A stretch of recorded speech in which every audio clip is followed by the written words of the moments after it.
Hey everyone, if you're new here, welcome. My name is Keisha and today I'm going to be talking about all the books that I read in the month of July.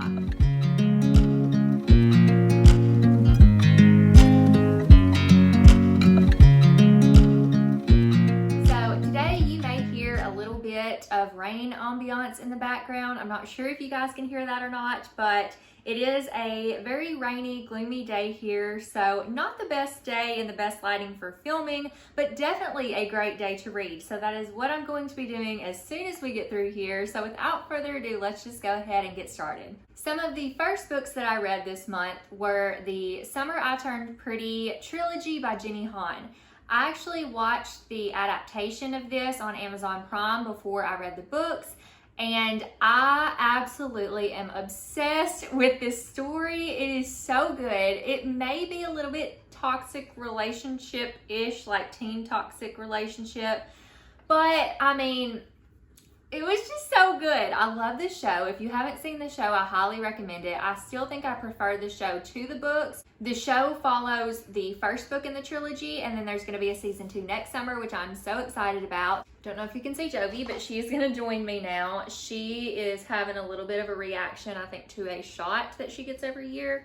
So her little nose is swollen and she's broken out in hives a little. So we're just going to love on her throughout the video, I guess. So if you don't know what The Summer I Turned Pretty is about, it follows our main character, Belly. And Belly and her mom and her brother always go to this beach house during the summertime. And this beach house is owned by Belly's mom's best friend, and she has 2 boys of her own. So they always go down for the summer, and Belly has always had a crush on the oldest brother, Conrad. And then there's also Jeremiah. There ends up being a little bit of a love triangle here. Whereas Jeremiah has always been kind of like the best friend. Conrad is kind of the tall, dark, and mysterious, a little bit rough around the edges character. So that is basically your story. There is a little bit more that goes into it, but I don't want to spoil that here. There's a lot of teen angst, some romance, some hard-hitting elements as well, but I absolutely love the story. I think probably the first and the third books were my favorite in the series. And just depending on whose team you're on is probably going to depend on how well you enjoy the series. But I really loved it. I gave each of the 3 books 4 stars. The show is a 5-star for me, and I highly recommend checking it out and checking the books out if you haven't already.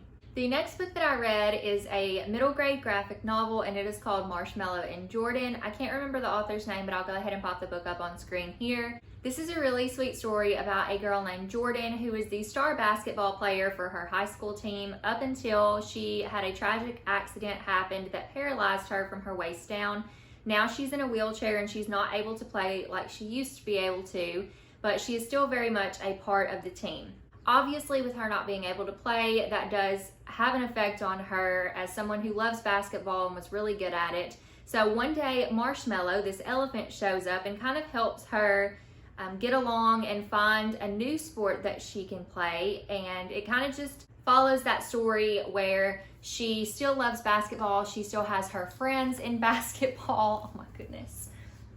This is her spot that she gets when she is sad or doesn't feel good or is scared. So apparently this is where we're at again. Sorry, I hope y'all enjoy the dog content today. She's not feeling well, so we're just gonna let her sit up here for a few minutes. Anyways, like I was saying, this story kind of follows Jordan as she is exploring this new sport and how her friends feel about that were on the basketball team, and just kind of her journey. I thought this was a really sweet story, and I gave it 4 stars, so if that sounds interesting to you, I definitely think you should check it out. Next, I read a few books for my vlog that I did where Liv picked my books for my TBR this month. So the first one that I attempted to read was Crawdad Sing by Delia Owens. This is a story about a girl named Kaya, and Kaya comes from a little bit of a rough upbringing. She comes from an abusive family, and that has really taken a toll on her life. She ends up being really, I think, raised by nature a lot. There is a love triangle that takes place during this book.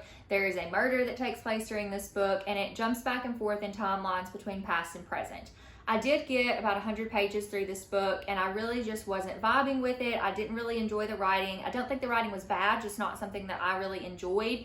I really wasn't invested in the story or in the characters, so I decided this just wasn't the book for me, and I put it down.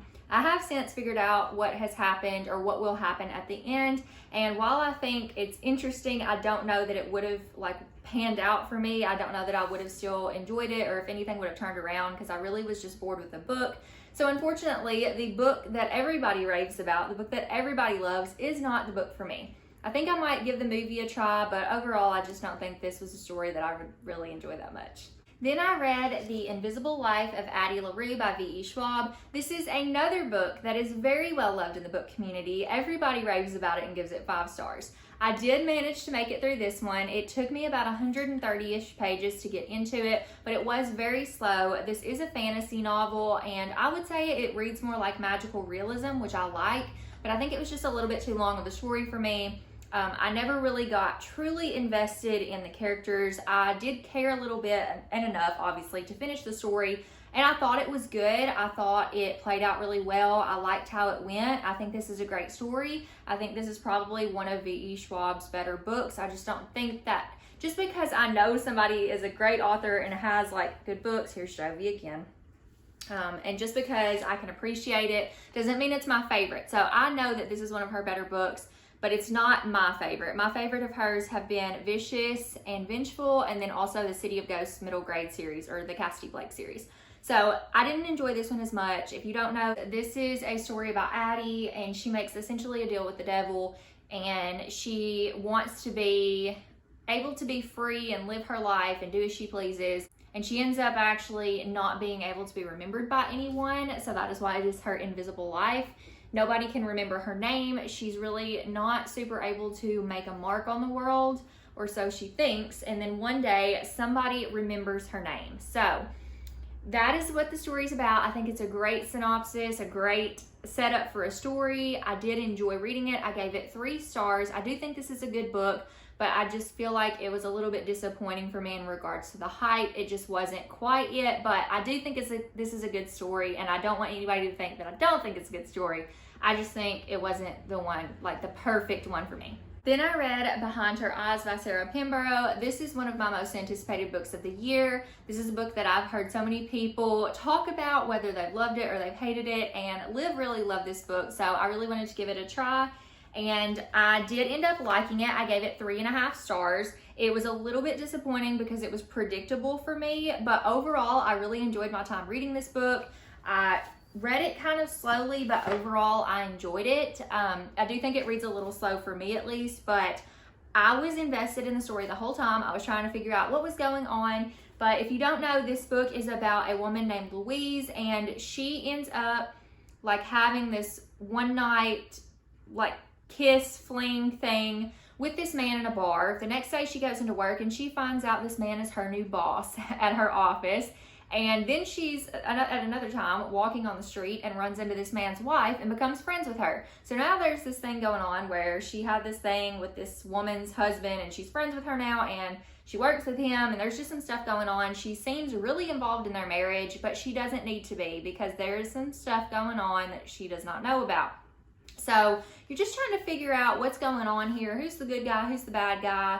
What is the backstory here? You do get a little bit of a flip-flop in timeline to see what has happened in some of these characters' past. I thought this was a really interesting psychological book. It does dive into some things with like the mind or just stuff in your head. I won't say anything more than that because I don't want to give spoilers, and I think that's pretty safe to say just that. But I did think this was really good. I just felt like I predicted a lot of it. This is one of those books that I highly encourage you to go into and not think about it. Don't try to figure it out. Just enjoy the ride, because I think you'll enjoy it a lot better that way. So I started the month off really great with the Summer I Turned Pretty series, and I'm also ending it really well with The Dead Romantics by Ashley Poston. This is a book that I decided to throw into my vlog last minute, where I was picking books, or where Liv picked my books for my TBR. So she was reading this, and from the minute she started reading this book, she was like, this feels like a 5-star read. And I had seen this book around a little bit, but not really a lot. Nobody had really talked about it. It is a newer release. And I recognize the author's name, and she's an author that I've never really been inclined to pick up before. She wrote Geekerella and those romance series that are kind of like a spoof of fairy tales.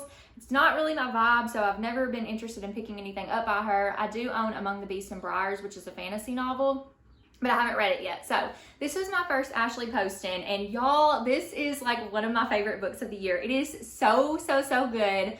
I don't know if everybody will love it. I think some people, I could easily see like some people giving it 3 stars or it just being not it for some people. But if this is your vibe, this is going to be 5 stars. This is about a woman named Florence Day. She is a ghostwriter for a really popular author. She's kind of an interesting character because her family owns a funeral home, and so she was raised up in a small town, I believe in South Carolina, and everybody kind of always looked at her family weird, and her dad can actually see ghosts, so that adds another really cool element to the story. And one day her dad dies and she has to go back home and see her family and prepare for his funeral, and she ends up seeing a ghost of someone very unexpectedly. So she ends up kind of having a little romance with this ghost, and so it's kind of a paranormal romance, but it is so quirky and so corny and so lighthearted and so cozy and so fun and all of the lovely fantastic words I can think of.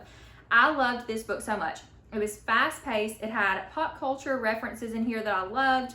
It, like I said, is very, very quirky and silly and corny, but in the best way possible. There was even something that happened that I did not expect, and I loved it so much. So this is a new favorite book of the year for me. If you have not read it and you like romance and a little bit of paranormal, not like heavy paranormal, but I mean, obviously there's a ghost in here, I would highly encourage you to pick this one up because it was just the bee's knees. It was so good. All right, y'all, that is all the books that I read this month. I didn't get to a ton, but I'm hoping that transitioning into fall, I will be getting into more books.